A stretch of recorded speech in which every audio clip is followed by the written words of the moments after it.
to simplerstocks.com. My name is Don Kaufman. I'm going to kind of give you a little bit of like the week in review here, and more importantly, what to look for kind of in the week ahead. I'm going to kick this off by looking at specifically at the S&Ps, which is we're just a few minutes prior to the close here on a Friday afternoon. I'm on Pacific time. You can see I'm just about 15-20 minutes to go to the close. What's ultimately occurred in this last week of trading is, specific to the S&Ps. Here's the week where we actually popped and really we're breaching into, once again, all-time highs, or right about all-time high in terms of a close. And now we've seen ultimately 3 down days in a row here. The total range on the week was pretty much from 2130 right down to this neighborhood of 2100 range, which we have currently been. So we've really only seen about a 30-point range on the week, kind of from pretty much from high to low in there, which if you're into this, and something I talk about pretty consistently is the option markets is very good, if you will, at kind of predicting what ranges are going to be week to week. So here we are on the 26th. I'm going to go back to last Friday, and I'm going to take you through what the market was saying about risk last Friday. And it was pricing risk to be, well, here's the 7-day options. Okay, that's 7-day options. So that's last Friday, looking till ultimately to this today, right now, right here. And it was pricing in about a $32 to $33 move. Okay, so this is all back data. I've actually moved the date back here to 6/19, and we're looking again kind of last Friday. And I talked about this last Friday extensively. I said about a $32 move. Lo and behold, what have we seen kind of from pretty much 1, 2, 3, 4, 5 trading days? I mean, it's spot on. It couldn't be any better than that. I mean, that's what you look for. That's why, even though you may trade stocks, you may trade options, you may trade futures, it doesn't matter what product that you may use. It matters what the option market is saying about risk, because the option market, it's all about supply and demand. I mean, that's what really prices these options. Now, here is the important portion. Next week, we have a shortened week. July 3rd is an official holiday because July 4th falls on a Saturday. So July 3rd, markets are closed. They're moving up a major announcement because of that. What major announcement are they moving up? On Thursday, okay, we're going to see the employment situation, which you typically see the first Friday of every month. Well, they've actually bumped it to Thursday, but neither here nor there. The employment situation, sure, it's important. The fact there's a 10-year and a 30-year bond auction, those are also important. There's a lot of stuff that's priced in to happen next week. Nevertheless, what's very interesting to me is there's only 6 days until next week's expiration. So there's only 4 full trading days in there. The expected move is bounced all the way up to some $37.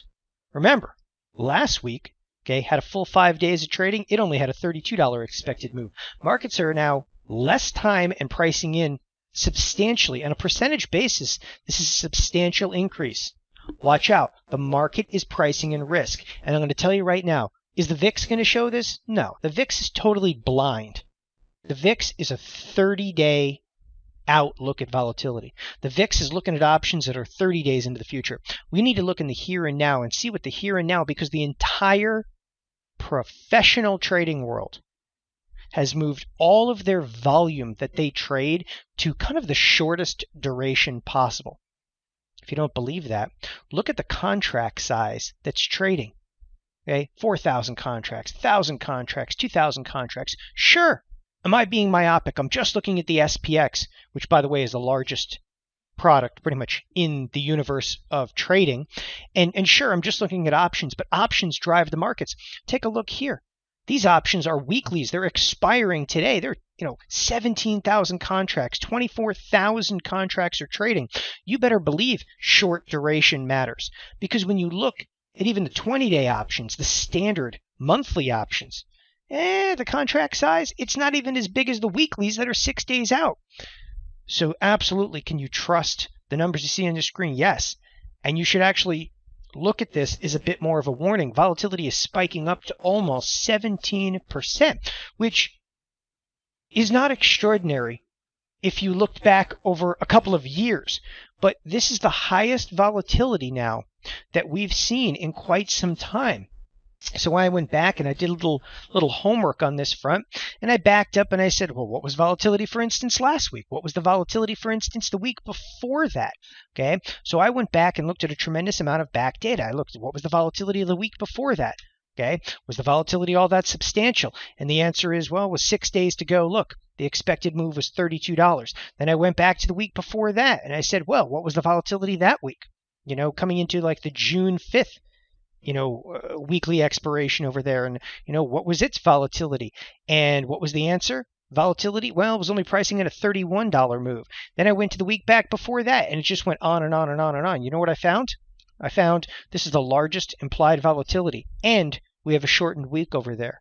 Again, watch the warning. There's a lot going on, obviously, over the weekend on Greece. But once again, I stated this last week.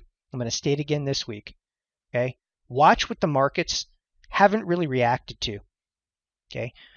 Chinese markets last night were down and substantial. Over 7% down move in Chinese markets. Okay? At some point, listen, their market cap over there is still quite substantial and will eventually have an impact if it continues to fall. Watch the Chinese markets. I think that can be a bit of a catalyst, as well as what's ultimately going on in Greece. But also recognize $37 expected move. Hey, listen, yes, it's a higher risk. This SPX product and the S&Ps, this is going to influence almost every single stock on the screen, whether you trade Facebook or Tesla or Herbalife. It doesn't matter. The market is pricing in a larger move, which means every individual stock that you're going to trade is probably going to see larger swings in this coming 4-day week, which is supposedly supposed to be a holiday week. It's supposed to be a quiet week. That's not the way the market's pricing in it. Think about it over the weekend. Make sure you understand what your risk is coming into next week. It's a shortened week, yet going to look like it's got some volatility. Thanks a lot, everybody. Again, this is Don Kaufman with SimplerStocks.com. Enjoy the weekend. Bye-bye.